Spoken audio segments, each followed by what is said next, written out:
ಹೆಂಚಿನ R C B first ಇದೆ ಅಂತ ಹುಡ್ಕೊಂಡು ಸಾಯ್ತಾ ಇದೆಯಾ? ಇರ್ತೀವಿ, ಫೈನಲ್ ಅವ್ರಿಗೆ ಇರ್ತೀವಿ. ಆಮೇಲೆ ಆರ್ ಸಿ ಬಿ ಕಪ್ ಹೊಡಿಬೇಕು ತಾಕತ್ತಿದ್ರೆ ಇವತ್ತು ಹೊಡೀರಿ. ಆದರೂ ಟೈಮ್ ಇದ್ರೆ ಹೊಡಿತೀರ, ಟೈಮ್ ಇಲ್ಲ ಅಂದ್ರೆ ಬಿಡ್ತೀರಾ ಅಷ್ಟೇ. ಆಮೇಲೆ ನೋಡೋನು ಕೇಳೋನು ಹೋಗ್ತಾ ಇರ್ತಾನೆ. ಅದು ಇಡೀ ಕರ್ನಾಟಕನ ಆರ್ ಸಿ ಬಿ ಕಪ್ಪಾಲೆ ಹೊಡಿಬೇಕು, ಕಪ್ ತೊಗೊಂಡು ಮೈಸ್ತಾ ಇರಬೇಕು. ಈ ಸಲ ಏನು ಗೊತ್ತಾ, ತುಂಬ ಜನ ಮಾತಾಡ್ತಿದ್ರು ಈ ಸಲ ಆರ್ ಸಿ ಬಿ ಹೆಂಗಿದೆ ನೋಡಿ, ಈ ಸಲ ಏರ್ ಬ್ರ್ಯಾಂಡ್ ಆಗಿದೆ.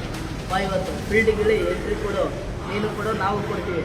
ಬಾ, all the best R C B. ಜಯ ಆಂಜನೇಯ ಅಲ್ಲ, ನೋಡ್ಕೊ ಫೈರ್ ಬ್ರ್ಯಾಂಡ್.